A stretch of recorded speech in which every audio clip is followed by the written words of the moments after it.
आदाब, मैं doctor Shabina Khan sunrise IVF centre Bareilly से। आज मैं इस वीडियो में आप लोगों को फर्टिलिटी टेस्ट के बारे में जानकारी दूंगी। यानी जो इनफर्टाइल या निसंतान दंपति हैं वो अपनी जांचें कब करवाएं और कौन कौन सी जांचें करवाएं। जो ये जांचें हैं फर्टिलिटी टेस्ट अमूमन उन लोगों को किया जाता है जो जिनकी शादी हो गई हो, 1 साल से अनप्रोटेक्टिव इंटरकोर्स कर रहे हो और बच्चे की चाहत रख रहे हो और फिर भी बच्चा ना हो रहा हो, तो उनको जांच के लिए जाना चाहिए। दूसरा, अगर महिला की एज 35 के ऊपर है और कंसेप्शन नहीं हो रहा है तो भी उनको जांचों के लिए चाहिए। या फिर कोई ऐसी महिला है जिससे महीने की दिक्कत है, परेशानी है, महीने में गड़बड़ी हो रही है, या पुरुष कोई ऐसा है जिसने अपनी कोई ऑपरेशन करा रखा है, जो जैसे किसी की अनडिसेंडेड टेस्टिस, नीचे के अंग का कोई भी ऑपरेशन करा रखा है, तो वो लोगों को जांच कराना बहुत ज़रूरी होता है। सबसे पहले अगर देखा जाए तो ये इनफर्टिलिटी में मेल और फीमेल दोनों ये पार्टनर कंट्रीब्यूट करते हैं।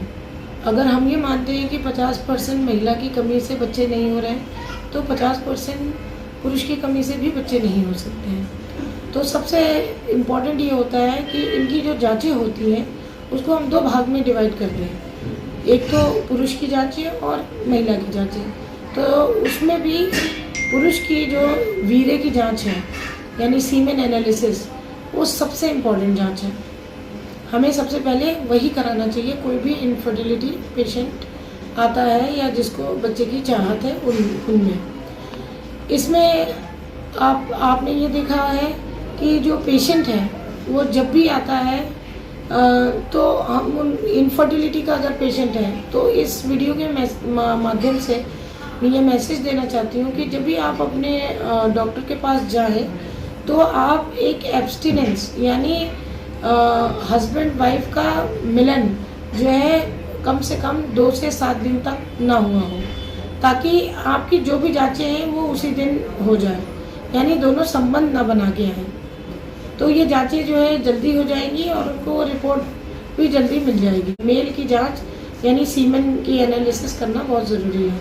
ये जो जांच हम लोग करते हैं ये हम अपने एम्ब्रियोलॉजिस्ट जो इसके स्पेशलिस्ट होता है उसको दिखवाते हैं कि स्पर्म्स कैसे हैं, किस तरीके के बन रहे हैं, कितने बन रहे हैं, कम है, ज़्यादा है, इन्फेक्शन है या उसमें कोई बनावटी कोई दिक्कत है, वो सारी चीज़ें देखी जाती हैं।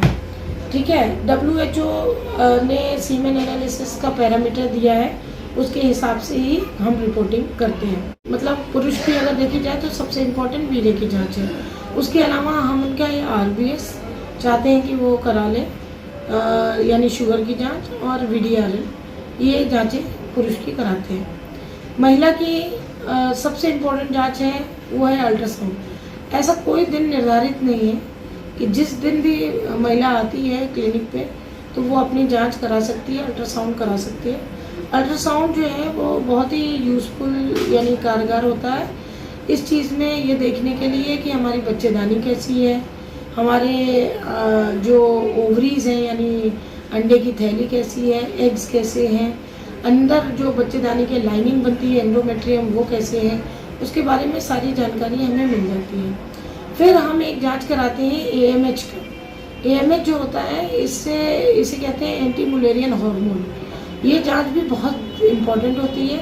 ये एक तरह से देखा जाए तो ये महिला की बायोलॉजिकल एज बताती है और ये जांच जो है ओवरी में जो एग्स होते हैं उनसे निकलती है। तो इससे हमें ये थोड़ा सा पता चलता है कि क्वालिटी जो एग्स की हैं वो किस टाइप की हैं और कितनी हैं, मतलब कितने स्ट्रॉन्ग एग्स बन रहे हैं या बनेंगे, उसका एक हम आकलन कर लेते हैं, माप कर लेते हैं। दूसरा, प्रोलैक्टिन की जांच हम कराते हैं कि किसी को हाइपर प्रोलैक्टिनीमिया ना हो, यानी अगर ये प्रोलैक्टिन मतलब ये हार्मोन की एक जांच है जिसमें ये देखा जाता है कि कहीं प्रोलैक्टिन अगर किसी का ज़्यादा है तो कभी कभी उससे भी बच्चे नहीं होते हैं। और थायराइड की जांच कराते हैं।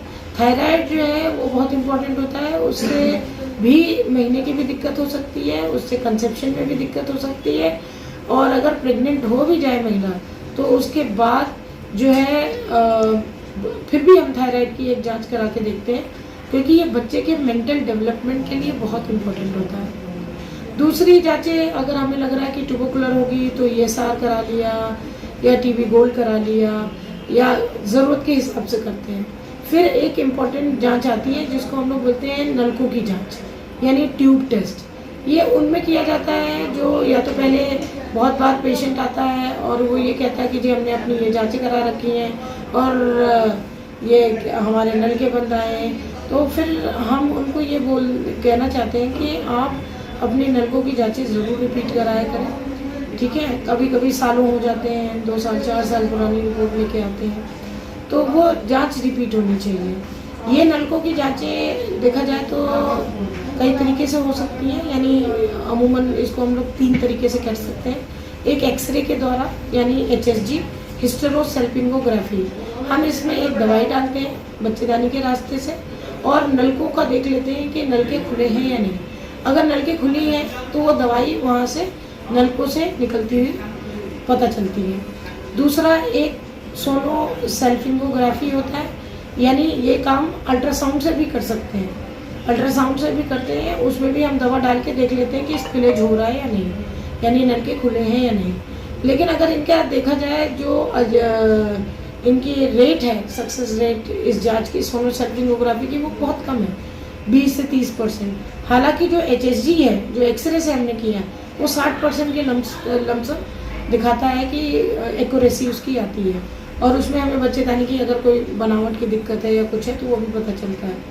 फिर एक जांच ये होता है हिस्ट्रोलैप्रोस्कोपी में हम ये करते हैं कि हिस्ट्रोस्कोपी से हम लोग बच्चेदानी को देख लेते हैं कि भाई वहाँ पे कोई दिक्कत तो नहीं है, कोई परेशानी तो नहीं है, कोई फाइब्रॉइड तो नहीं, कहीं एडिशन तो नहीं है, और लेप्रोस्कोप अंदर डाल के एक जांच कर लेते हैं जिसको हम लोग बोलते हैं क्रोमोपर्ट्यूबेशन, यानी ये डाई की जांच होती है। इसमें हम एक दवा डालते हैं, वो भी उसका भी स्पिलेज हम अपनी आंखों से देख सकते हैं।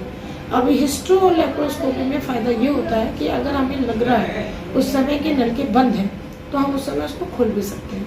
इस चीज़ का हमें फ़ायदा हो जाता है।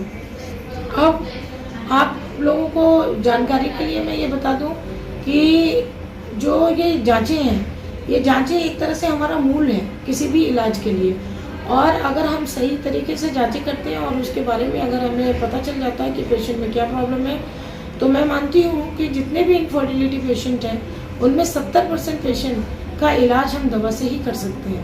ऐसा नहीं है कि फर्टिलिटी क्लिनिक पे कोई भी पेशेंट आएगा तो उसका IVF ही होगा या फिर उसको IUI ही डॉक्टर बताएगा, ऐसा बिल्कुल नहीं है और ना ही हमारा उद्देश्य है।